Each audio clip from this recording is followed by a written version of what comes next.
Mendengar para pria itu berkata begini, kenapa manusia jatuh ke dalam dosa? Itu gara-gara Hawa. Ya, jadi Hawa disalahkan. Kenapa? Katanya gara-gara Hawa itu tergoda sama iblis. Iya, tapi saya mau bilang malam hari ini bapak-bapak itu tidak sepenuhnya salahnya wanita. Coba kita lihat dulu. Ini yang menyebabkan gambar diri Allah itu dalam diri manusia rusak karena dosa. Mari kita lihat bersama Kejadian 3 ayat yang ke-6. Makanya Yesus harus datang ke dalam dunia untuk memulihkan kembali gambar diri manusia yang rusak itu. Ya, Kejadian pasal yang ketiga ayat yang ke-6. Baca bersama 1, 2, 3. Perempuan itu melihat bahwa buah pohon itu baik untuk dimakan dan sedap kelihatannya. Lagi pula pohon itu menarik hati karena memberi pengertian. Lalu ia mengambil dari buahnya dan dimakannya dan diberikannya juga kepada suaminya yang bersama-sama dengan dia, dan suaminya pun memakannya. Iya, T1. Ini mic saya boleh tanpa di flat aja ya, di flat ya, tidak usah dibagus-bagusin suara saya ya.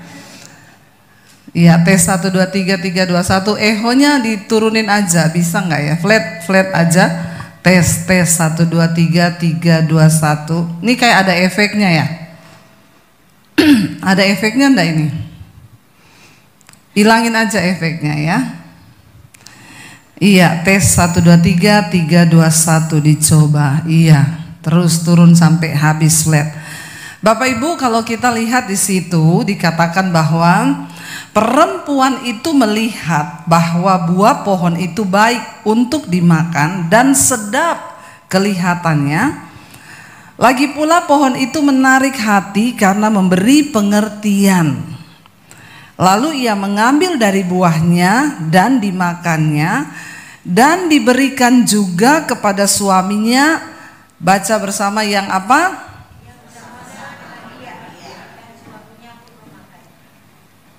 Jadi kita melihat di sini tuh sebenarnya ketika Hawa digoda itu suaminya ada enggak?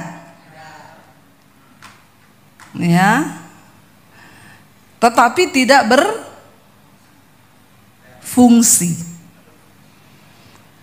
Firman itu disampaikan kepada mereka berdua oleh Tuhan.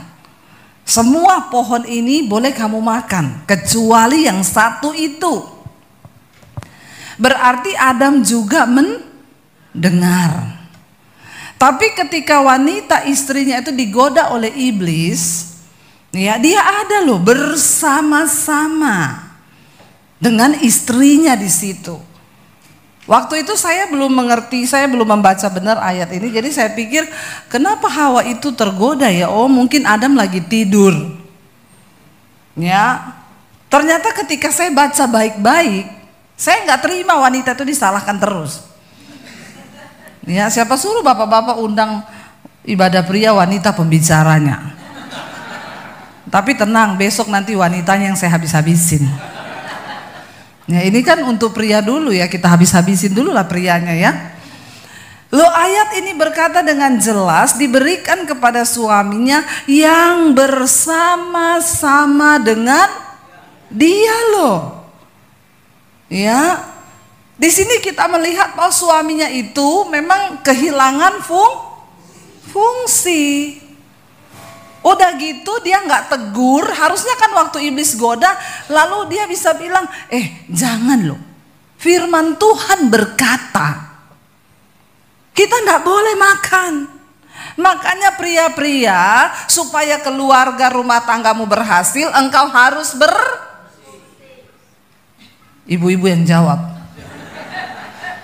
Saya mau pria-pria yang jawab. Pria itu harus Sekali lagi, pria harus nggak usah emosi. Biasa aja keles. Ya, kenapa rumah tangga itu hancur? Kenapa keluarga hancur? Kebanyakan yang saya dapati adalah karena suami itu enggak berfungsi. Ya, suami itu harus berfungsi mengingatkan istri, ya, mengingatkan anak-anak, kasih tahu, yang diingatkan apa? Firman Tuhan. Loh, Adam itu ada loh bersama-sama dengan Hawa hari itu. Lucunya lagi waktu dikasih buah itu dia makan, dihabisin loh. Ya, dihabisin. Pria nggak bisa menyalahkan wanita karena memang dari awalnya wanita itu diciptakan sebagai seorang penolong. Makanya iblis mengerti benar kebenaran itu. Jadi yang menjadi sasaran iblis itu wanita. Karena wanita itu penolong. Kalau wanitanya jatuh, dia pasti bisa seret suaminya, ditolong juga untuk jatuh. Ya, jadi wanita itu bisa menolong pria untuk sukses, tapi bisa menolong untuk, ya. Saudara, kenapa iblis yang digoda itu wanita? Iblis tahu wanita itu punya kekuatan untuk mempengaruhi pria. Punya kekuatan untuk mempengaruhi laki-laki. Karena dia diciptakan sebagai seorang penolong. Penolong itu ya selalu dia ingin berbagi, yang dia anggap baik itu dia berikan juga kepada suaminya. Saya tuh loh kalau pulang pelayanan dikasih roti di dus, saya buka roti pisang kesukaan suami saya, nggak jadi saya makan. Saya buka lagi satu roti keju kesukaan anak saya. Saya buka yang satu roti coklat anak saya yang nomor 2. Saya nggak jadi makan. Saya simpen, saya bawa pulang. Itulah perempuan. Karena kita ini penolong, selalu ingat yang rumah. Ya, makanya ketika Hawa dia makan buah itu, dia ingat suaminya. Coba saudara bayangkan kalau yang iblis goda laki-laki. Nah, dia makan sendiri satu pohon. Ya, perempuan itu kita kalau saya sih ini ya, di rumah kalau nasi tinggal sedikit, anak-anak juga mau makan, suami mau makan, ya saya ngalah, makan aja. Kadang ditanya, kamu enggak lapar? Enggak, makan no, saya siapin. Padahal saya, tapi memang karena kita ini penolong, ya kita beri. Ya kita ingat rumah. Kalau laki-laki beda. Dia sudah makan kenyang, ditanya istrinya, udah makan belum? Belum. Ya padahal sudah kenyang. Nah bayangkan kalau Adam yang digoda iblis, dia makan itu buah satu pohon habis, Hawa enggak dikasih. Jadi yang jatuh hanya Adam. Iblis tahu kalau Hawa yang digoda, maka laki-laki itu pun pasti akan digoda ini sama Hawa nih. Tapi kalau Adam berfungsi, sebenarnya itu nggak usah terjadi. Kalau dia seandainya mengingatkan istrinya, nggak boleh loh. Firman Tuhan berkata, semua boleh kita makan, tapi yang itu jangan. Makanya suami istri, bapak ibu kita ini diciptakan saling mempengaruhi ke arah yang baik, yaitu firman Tuhan. Tapi puji Tuhan, Yesus datang ke dalam dunia karena dosa mengakibatkan jati diri laki-laki itu hilang. Waktu pertama kali dia disendiri saudara, ya di Taman Eden, lalu Tuhan melihat tidak baik kalau laki-laki itu seorang diri saja. Memang tidak baik ya, jadi harus punya teman. Tidak baik kalau laki-laki itu seorang diri saja. Aku akan menciptakan bagi dia seorang penolong yang sepadan. Lalu Tuhan ciptakan. Ya, waktu jadi saudara, Adam melihat, dia bilang apa ketika dia lihat Hawa pertama kali, dia bilang begini, ya inilah daging dari dagingku, tulang dari tulangku. Tapi ketika jatuh ke dalam dosa, lalu Tuhan datang, Adam bersembunyi. Lalu Tuhan bilang, kenapa engkau bersembunyi? Kenapa engkau melakukan dosa dan memberontak terhadap aku? Adam tidak ngomong begini, ini loh tulang dari tulangku, daging dari dagingku. yang bikin aku berdosa. Kalau saudara baca dalam ayat itu Adam bilang apa? Perempuan yang kau tempatkan di sampingku, dialah yang membuat aku berdosa. Bencong banget sih lu. Ya, perhatikan saudara. Ya, tidak berfungsi setelah Tuhan datang. Harusnya kan kalau dia gentle dia bilang, aku yang salah Tuhan, karena aku ada di situ, tapi aku tidak mengingatkan istriku. Ya, dia malah bilang itu loh, perempuan yang kau tempatkan di sampingku itu. Jadi memang sudah dari sananya laki-laki itu suka menyalahkan ya perempuan. Nanti besok ibu-ibu ya, besok ibu-ibu kena ininya bapak-bapak. Tenang, ini sekarang memang bapak-bapak dulu yang dikhotbahin. Nah, dosa itu turun saudara. Tapi puji Tuhan, Yesus datang ke dalam dunia, ada kabar baik. Ya, semua itu bisa dipulihkan, bisa dibaharui. Amin. Waktu kita mau bertobat. Tadi kita ngobrol-ngobrol saudara, waktu makan siang saya ngobrol-ngobrol. Lalu tercetuslah satu kata-kata, katanya, iya ada yang bilang kalau laki-laki itu sama dengan anjing. Saya kaget saudara, siapa yang bilang ya? Ya, mungkin saya bilang mungkin yang tidak bertobat ya. Yang tidak bertobat, sampai ada perkataan seperti itu loh. Saya bilang sabar dulu, saya beberapa waktu lalu ke Amerika. Lalu saya membaca semacam peraturan atau tata tertib di sana. Kalau ada gempa atau negara dalam keadaan darurat, urutan pertama yang harus ditolong itu anak-anak. Nomor 2 wanita. Nomor 3 anjing. Nomor 4 baru pria. Berarti lebih berharga siapa? Bukan saya yang ngomong. Ya, karena anjing itu masih setia loh. Anjing itu setia enggak? Anjing itu terkenal sebagai binatang yang paling. Makanya saya sebenarnya nggak terima kalau dibilang pria itu mirip dengan anjing. Karena anjing masih tapi pria banyak yang tidak. Tapi di sini semua setia. Setiap tikungan ada. Ya. Jadi saudara bayangkan loh, Amerika tuh aturannya begitu. Loh, kalau ada gempa, ada perang atau apa, yang nomor 1 ditolong anak-anak, nomor 2 wanita, nomor 3 peliharaan atau anjing, nomor 4 baru pria. Jadi kalau misalnya ada yang mau mati anjing atau pria, ya harus ditolong dulu anjingnya. Nah, prianya mati, enggak apa-apa, yang penting anjingnya hidup. Ya. Tapi ya iya memang benar. Alkitab bilang orang itu kalau nggak bertobat, Alkitab menggambarkan itu mereka tuh seperti binatang, kata Tuhan. Orang yang tidak bertobat, yang hidup dalam dosa. Satu kali dulu anak saya itu masih kecil, dia bilang gini, Mam, itu loh kucingnya tetangganya kita itu loh, kucingnya temanku itu loh, kucingnya temanku. Jadi ya tetangganya kita. Kenapa? Datang-datang ke rumah sini terus. Emang kenapa? Naksir sama kucing kita. Terus saya bilang ya enggak apa-apa tuh dek, wong namanya kucing kok. Ya kucing jantan cari kucing betina biasa. Tapi masalahnya Mam, kucingnya temanku itu udah punya istri. Dia tuh udah punya anak. Ada anaknya banyak di rumahnya. Terus kalau dia suka sama kucing kita, nanti dia hamilin kucing kita juga punya anak. Lah piye kucingnya di sana tuh istrinya. Berarti dia selingkuh, kata anak saya.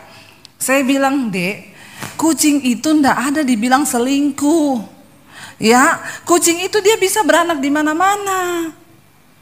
Terus loh kok bisa? Lah kalau orang ndak boleh. Tapi temennya papaku ada, temennya papanya temenku ada Mam selingkuh, kasihan loh temanku itu papanya selingkuh lagi sama perempuan lain. Saya bilang kalau ada manusia udah nikah tapi selingkuh, itu namanya bapak-bapak kucing garong. Ya. Memang orang tuh kalau nggak bertobat ya kayak binatang. Tapi kita perlu menerima Yesus sebagai Tuhan. Kenapa Yesus datang ke dalam dunia? Supaya gambar diri Allah dalam diri manusia itu kembali dipulihkan. Amin. Terutama bapak-bapak ini. Ya, berfungsilah. Berfungsi sebagai imam. Karena firman Tuhan berkata bahwa laki-laki itu ditakdirkan menjadi imam rumah tangga. Mari kita buka 1 Korintus pasal 16 ayat yang ketiga. 1 Korintus pasal 16 ayat yang ketiga, firman Tuhan berkata di sana, 1 Korintus pasal yang ke-16 ayat, maaf 2 Korintus 16 ayat 3 ya. Ayat 13, 1 Korintus 16 ayat 13. 1 Korintus 16 ayat yang ke-13, firman Tuhan berkata, bukan 3 ya, 13. Sudah dapat saudara 1 Korintus pasal yang ke-16 ayat yang ke-13, baca bersama 1, 2, 3. Berjaga-jagalah, berdirilah dengan teguh dalam iman, bersikaplah sebagai laki-laki dan tetap kuat, lakukanlah segala pekerjaanmu dalam kasih. Ya, firman Tuhan berkata kita harus bersikap sebagai laki-laki, saudara.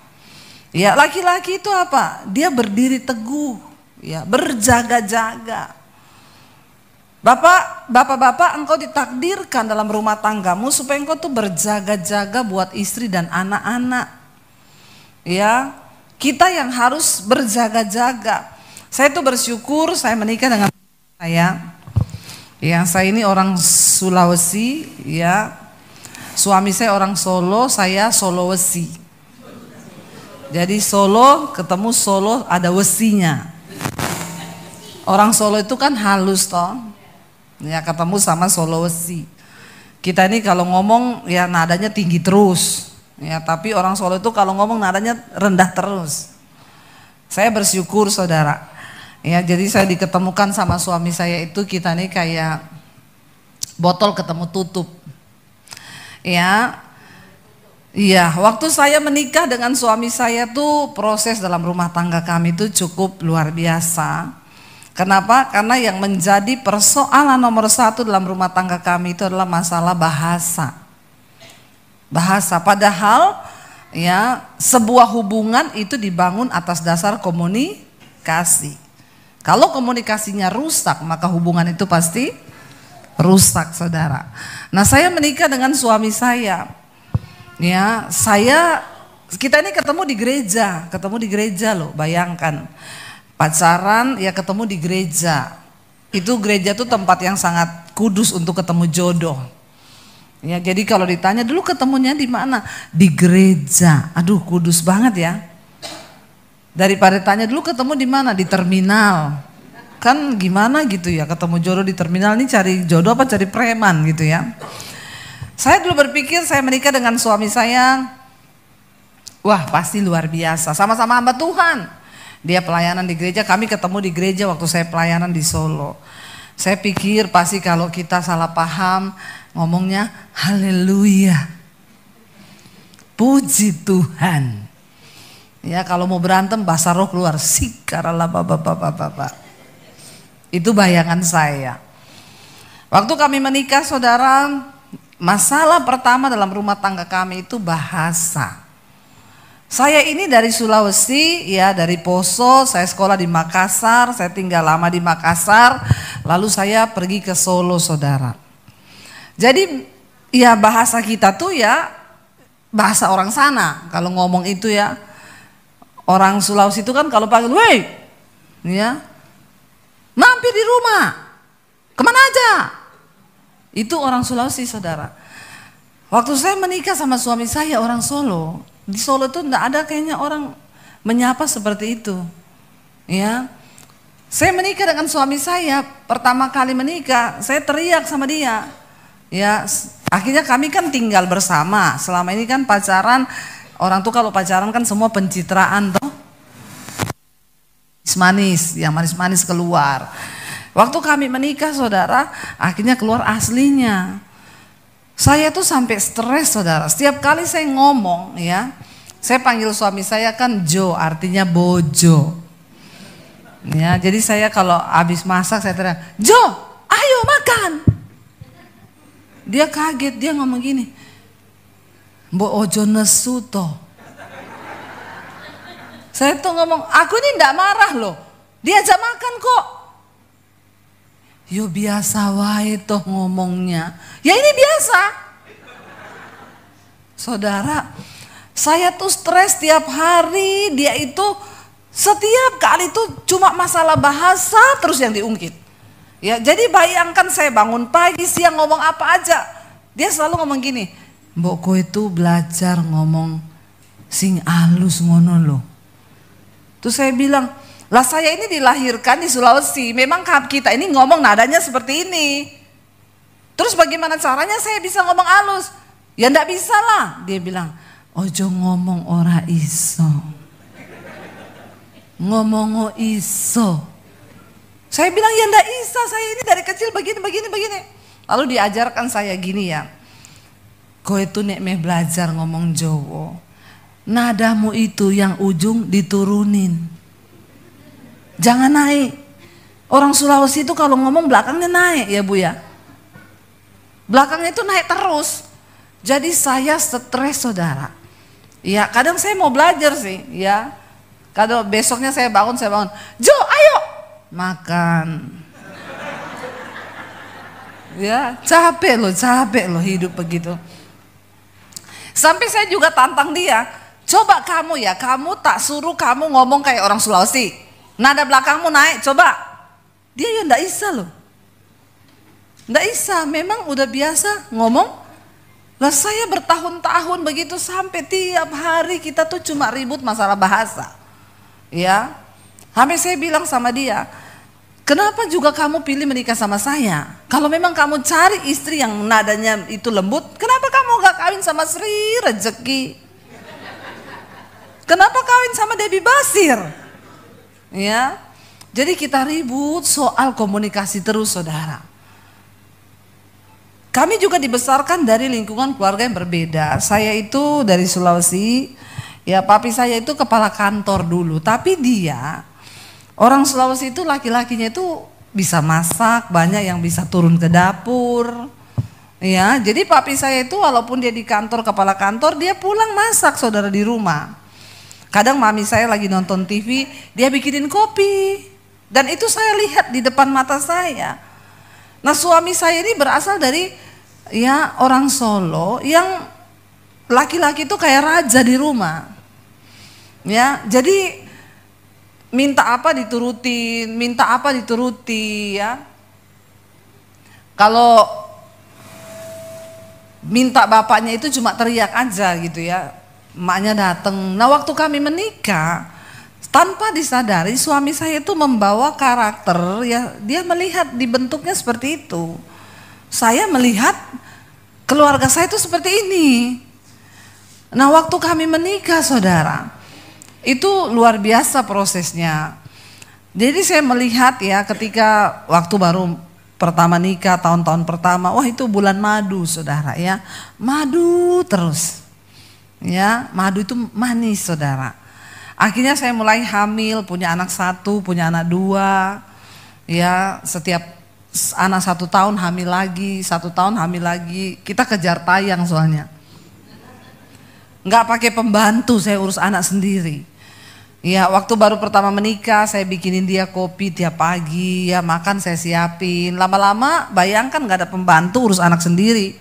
Kita dulu anak 3 diurus sendiri. Kalau orang sekarang anak 1, babysitternya 3. Akhirnya saudara, satu kali dia teriak ya, kopi mana? Ya saya juga teriak sama dia, kamu itu jadi suami ya karunianya bos ya. Kan kamu juga punya tangan 2, kaki 2 kan? Nggak lihat apa istri kayak begini? Saya bilang sama suami saya, tahu nggak kamu, papi saya itu kepala kantor loh. Tapi dia masak turun ke dapur. Dia bikinin mami saya kopi nggak kayak kamu. Selama kita menikah emang pernah kamu bikin saya kopi? Madunya mulai hilang. Yang tertinggal lebahnya. Kalau madu sudah habis maka lebah yang keluar. Saya bilang, papi saya itu gini. Dia nyeletuknya halus sih, enggak teriak-teriak. Dia bilang gini, emak saya itu memang istri idaman. Kenapa? Saya bilang, tuh mak saya ya kalau layani bapakku. Bapakku tuh cuma duduk di meja ngomong, nasi, inggih. Nasi datang. Teh, inggih, teh datang. Kopi, inggih. Ya, begitu saudara. Jadi saya jengkel saudara. Saya pikir kok kenapa dia membandingkan saya dengannya. Ya, saya sekali dong kamu kayak papi saya bikinin mami saya kopi. Ya, anak juga udah 3. Tiap hari kami ribut saudara. Karena saya menuntut dia menjadi seperti yang saya mau. Dia juga menuntut saya seperti yang dia mau. Ya, sampai satu kali ya saya itu dapat firman Tuhan di mana di situ dikatakan lakukanlah segala sesuatu itu bukan untuk manusia tapi untuk Tuhan. Ya, saya belajar untuk tutup mulut saudara. Satu kali ya akhirnya dia juga sambil marah-marah teriak, saya mau bikin kopi, yang mana? Itu di dapur. Ya, ada kopinya, ada krimnya, ada gulanya di situ. Lalu satu kali saudara saya bertobat. Saya bilang, Tuhan saya nggak mau seperti itu. Saya mau melakukan itu untuk Tuhan. Walaupun capek, ya udah saya coba bikin saudara.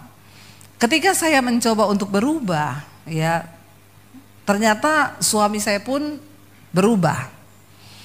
Ya saya kaget satu kali saya lagi duduk dia bikinin saya kopi. Say, kamu mau kopi enggak ini ya? Ini aku bikin dengan cinta loh. Ya, saudara, jadi menurut saya pria sejati itu bukan berarti dia tidak melayani, harus dilayani. Ya, kita harus membuang prinsip itu bahwa wanita itu kamu tuh diciptakan untuk melayani aku gitu loh. Tapi pria sejati itu adalah pria yang dia juga ikut melayani. Dari situ saya mulai melihat ya, saya bersyukur suami saya ini dia tuh nggak pernah marah saudara. Dia kalau marah diem. Ya, jadi saya bersyukur itu aja. Saya bayangkan kalau saya menikah sama-sama ketemu orang Sulawesi atau ketemu orang Batak, bagaimana pula itu. Ya, maka pasti nggak lama tuh pernikahan kami ya, kita bercerai karena saya waktu menikah dengan suami saya nanti besok akan saya sampaikan. Saya ini masih sakit jiwa. Ya, bayangkan kalau saya menikah dengan sakit jiwa, saya ketemu dengan suami, itu bahaya. Tapi suami itu ya saya bersyukur selama kami menikah dia tuh nggak pernah bicara kasar sama saya. Seorang pria sejati itu dia berjaga-jaga, tadi Alkitab berkata. Berjaga-jaga dalam hal apa ya? Dalam hal mulut. Suami saya nggak pernah bicara kasar sama saya. Dia kalau mau marah begini, aku boleh marah enggak? Ada di sini bapak-bapak yang begitu? Mau marah pamit loh. Ya, aku boleh marah enggak? Atau dia diem. Kalau dia sudah diem itu saya tahu dia tuh marah. Ya, jadi saya bersyukur saudara. Ya, Tuhan tuh tahulah. Ya, kalau saya ini ketemu laki-laki yang ngajak ribut, ya, wah manusia lama saya juga bisa keluar. Tapi saya bersyukur ketemu suami yang, ya bagi saya sih dia pria sejati ya, laki-laki sejati karena dia tahu menghargai wanita itu seperti apa. Ya, dan ketika dia juga berusaha berubah ya, akhirnya dia mulai waktu kami ya berumah tangga dari awal susah, nggak ada pembantu, bangun pagi dia bangun nyuci. Ya, saya menyediakan masakan, saya bersih-bersih rumah. Akhirnya kita mengambil ya peran masing-masing di mana Alkitab berkata bahwa kita baca bersama yuk, saya pengen kita baca di dalam Korintus ya.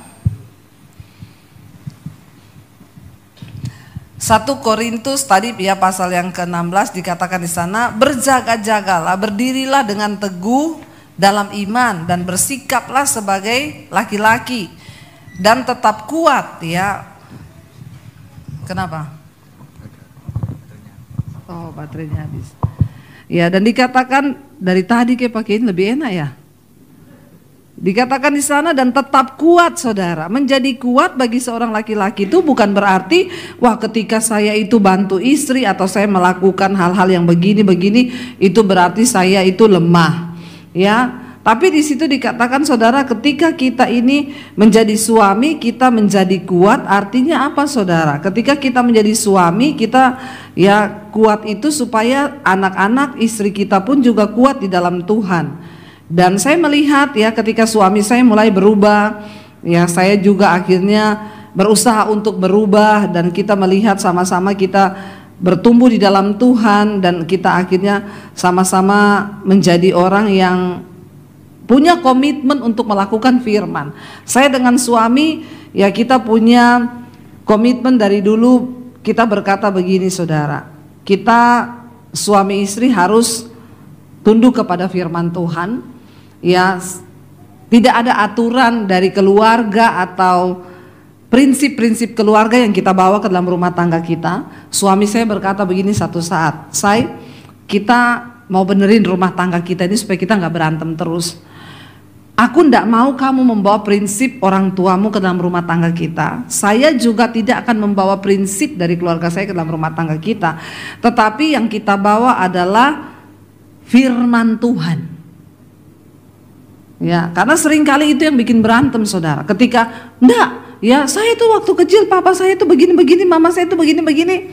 Suami saya bilang, kita bawa prinsip firman Tuhan ya dalam rumah tangga kita. Kita sepakat. Saudara, kenapa Alkitab berkata ketika orang menikah itu dia harus seiman dan seimbang loh, bukan cuma seiman, tapi seimbang. Saya melayani Tuhan, saya tidak mau menikah dengan orang yang tidak melayani Tuhan, pasti tidak akan nyambung walaupun dia Kristen. Ya, jadi ketika saya melayani Tuhan, saya mencari suami yang pelayanan juga. Kita baca bersama, saya pengen kita baca ini 1 Korintus pasal yang ke-7 saudara. 1 Korintus pasal yang ke-7 tentang perkawinan, di sana dikatakan ya, ayat yang pertama saudara, ini luar biasa ya. 1 Korintus pasal yang ke-7 ayat yang pertama.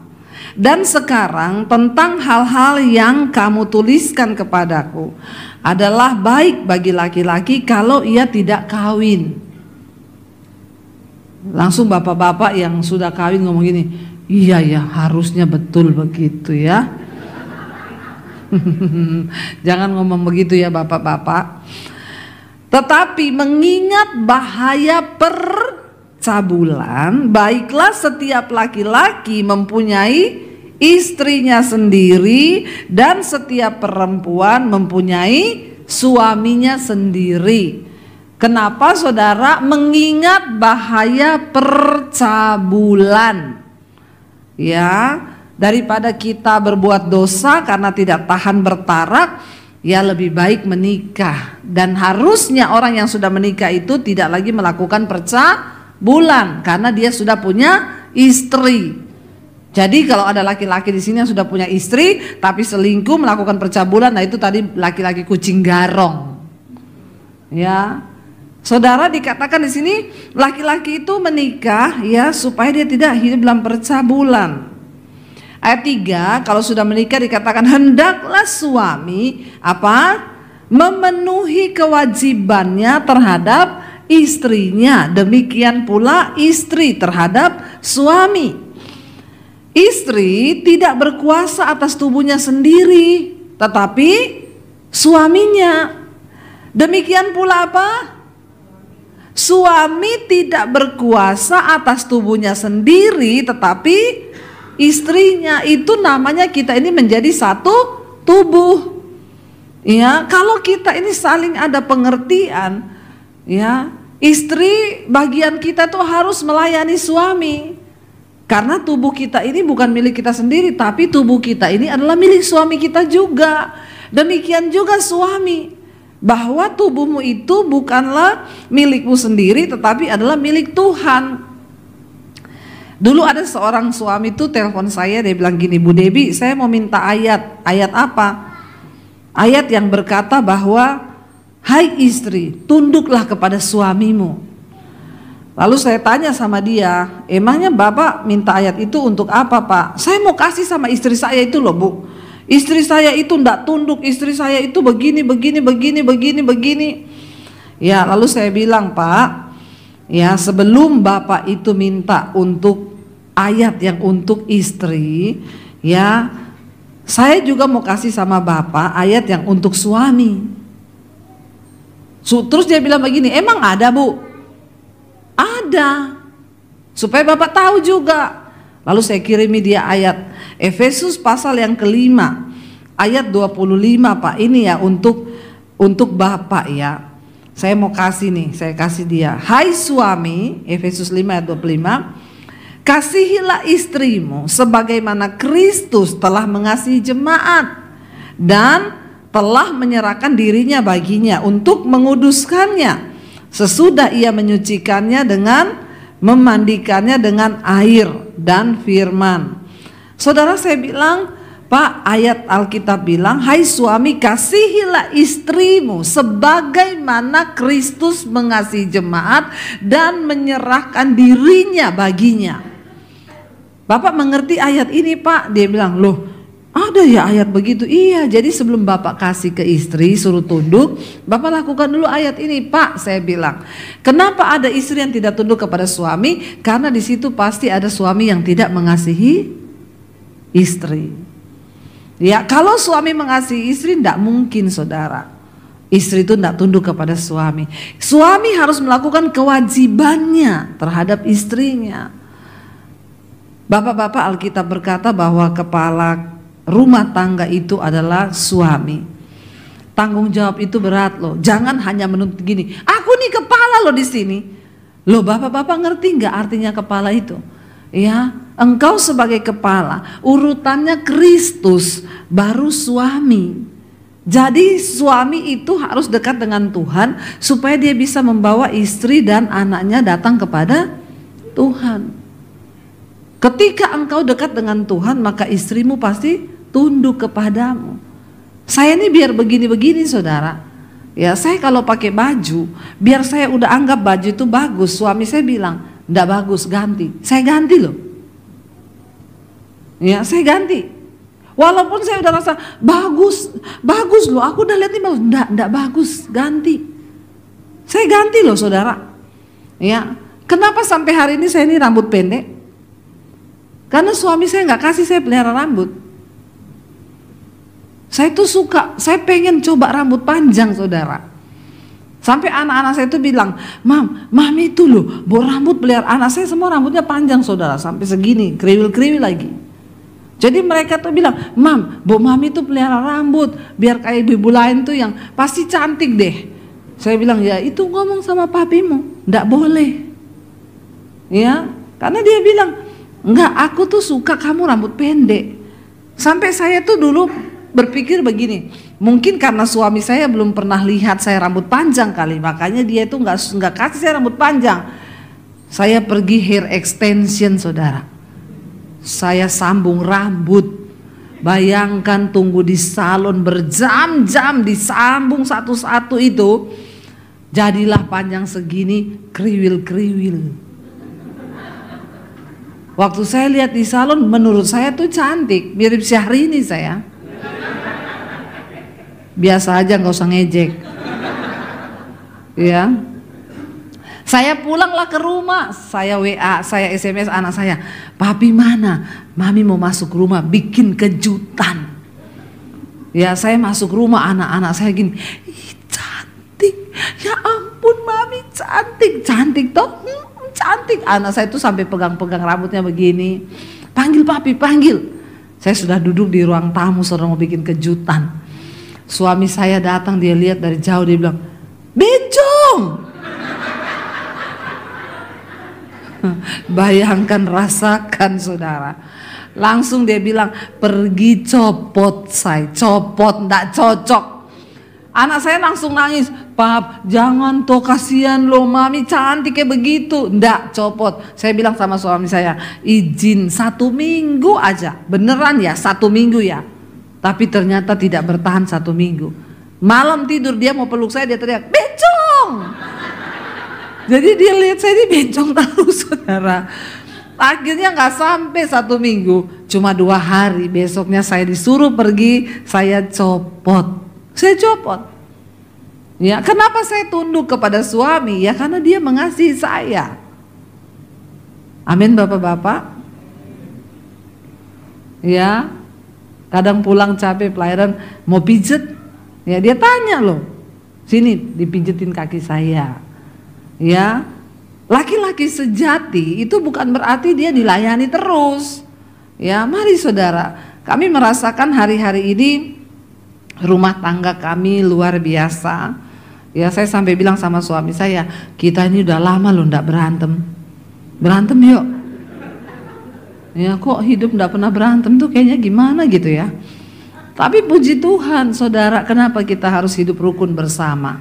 Waktu suami istri hidup rukun bersama, anak-anakmu, mereka tuh ndak kehilangan jati dirinya. Saya tuh melihat saudara, ya, kenapa banyak anak-anak sekarang tuh masih SMP, SMA udah gonta-ganti pacar? Karena pasti mama papanya itu di rumah ndak akur. Ya, bahkan saya pelayanan di satu gereja. Ibu gembalanya ada pemain tamborin di depan. Ibu gembalanya bilang, Bu Debi, lihat anak yang di tengah itu. Iya, saya bilang yang cantik itu iya. Dia kelas 3 SMA, Bu. Saya kaget kemarin ketika di retreat dia nangis jerit-jerit, lalu saya layani dia secara pribadi. Ibu tahu dia sudah 3 kali aborsi. Kelas 3 SMA. Dan mama papanya enggak tahu. Kenapa dia begitu? Tiap hari mama papanya ribut di rumah. Kenapa banyak generasi hancur saudara? Karena suami istri tidak menjalankan perannya secara firman Tuhan. Hari ini saya berdoa supaya kita para suami, bapak-bapak, ya, kita tahu fungsi kita di dalam Alkitab itu apa. Ya, begitu banyak ayat tentang suami. Saya tutup dengan satu kesaksian. Satu kali ada satu kesaksian, ada satu bapak itu dia datang sama saya, ya, dia bilang, Bu Debi, saya mau konseling. Saya bilang iya, lewat telepon. Saya kalau konseling dengan bapak-bapak lewat telepon, saya speaker biar ada suami saya dengar. Dia bilang begini, Bu, saya ini dulu selingkuh, saya dulu sering jatuh dalam dosa. Lalu akhirnya saya dipulihkan Tuhan, saya berkomitmen. Saya bilang sama istri saya waktu saya dipulihkan, saya bilang sama istri saya mau sungguh-sungguh dengan Tuhan. Kalau saya selingkuh lagi, Tuhan bikin bangkrut usaha kita. Nah sekarang ini Bu, toko saya sepi, barang di gudang gak ada yang keluar. Saya stres hari-hari ini. Jadi saya bilang, berarti Bapak sekarang dalam keadaan mau bangkrut. Dia bilang, ya mungkin begitu. Terus saya bilang, kalau saya tangkap dari tadi Bapak punya cerita, ya Tuhan kalau saya selingkuh bikin usaha saya bangkrut. Pertanyaan saya Pak, berarti sekarang Bapak selingkuh. Jadi kita ini memang hamba Tuhan harus pintar loh Pak Pendeta ya. Karena jemaat itu banyak konseling itu berbelit-belit. Saya langsung tembak. Loh tadi Bapak di awal bilang begitu, berarti Bapak sekarang selingkuh. Ya bukan begitu Bu Debi ya. Jadi gini Bu ceritanya. Saya tuh butuh sekretaris di kantor administrasi. Tiba-tiba ada perempuan muda itu melamar. Makanya bapak-bapak hati-hati karena sekarang itu banyak utusan-utusan iblis yang dikirim dalam hidup kita loh. Ya, lalu dia bilang ini perempuan datang melamar Bu, ya, dia masuklah ke dalam perusahaan saya. Lalu nggak tahu saya bisa jadi dekat sama perempuan ini Bu, ya. Terus tadinya dia suka curhat, ya cerita di ruangan gitu, cerita tentang ya keluarganya, tentang suaminya. Jadi saya sering nasihati, ya. Terus saya bilang Pak, saya juga sebaliknya Bu, saya kalau minta nasihat itu sama dia. Terus saya tanya, itu perempuan lebih muda dari Bapak? Iya. Pak, orang itu minta nasihat sama yang lebih tua. Ya bapak-bapak ya, jangan minta nasihat sama yang lebih muda ya. Minta nasihat sama oma-oma yang rambut putih. Lalu saudara akhirnya dia bilang begini, akhirnya Bu kita sering ya ngobrol, lalu bertukar nomor handphone. Nah istri saya, ini kayak Adam tadi, perempuan yang kau tempatkan di samping gedung. Istri saya di rumah tiap hari marah.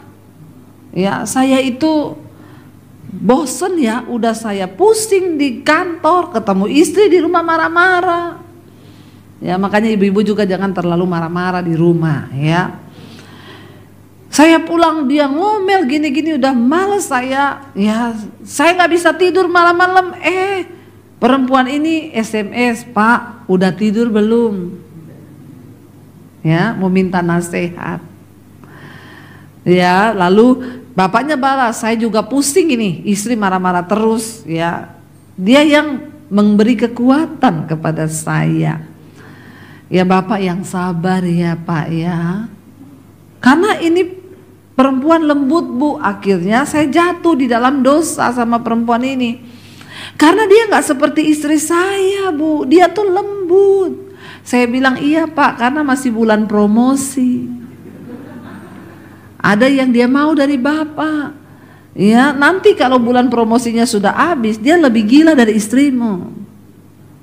Ya, banyak bapak-bapak itu jatuh karena dia pikir istrinya itu begini-begini. Lalu saudara akhirnya ya, saya bilang, Pak, waktu Bapak ngomong, Tuhan, kalau saya selingkuh lagi bikin usaha saya bangkrut, supaya saya tahu. Waktu Bapak ngomong begitu, itu iblis kan dengar perkataan kita saudara. Iblis itu tidak tahu apa yang akan terjadi, tapi iblis mendengar apa yang kita ucapkan. Lalu saya bilang ketika Bapak ngomong gitu, iblis langsung mendadak meeting. Ya, kumpul meeting semuanya. Kenapa? Dia tadi ngomong, kalau dia selingkuh, usahanya dibikin bangkrut sama Tuhan. Ikat perkataan itu. Ya. Jadi iblis mulai menyusun strategi. Kita kirim utusan ke perusahaannya, ini dia lagi cari pegawai. Dikirimlah perempuan yang membawa Rosinah masuk ke dalam, jangankan di perusahaan, di gereja aja banyak kok yang masuk bawa Rosinah. Hati-hati Pak Pendeta, hati-hati ya, bener ya, banyak. Saya nih keliling gereja, ada di satu gereja teman saya cerita saudara, di satu kota. Bayangkan ada guru sekolah minggu, dia tuh sakit-sakitan terus. Akhirnya diperiksa, sembuh, demam, sembuh lagi, lalu dicek lab, cek laboratorium. Lalu dokternya bilang, coba saya cek HIV ya. Dicek HIV, ini guru sekolah minggu positif HIV. Dipanggillah dia sama tim gereja, tim konselor, ditanya sama ibu-ibu di situ, kamu ini hasil tesmu positif HIV loh. Kamu nih kejangkit sama siapa? Dia cerita dia punya pacar pelaut. Jadi kalau pacarnya pelaut datang, dia tidur sama pacarnya itu.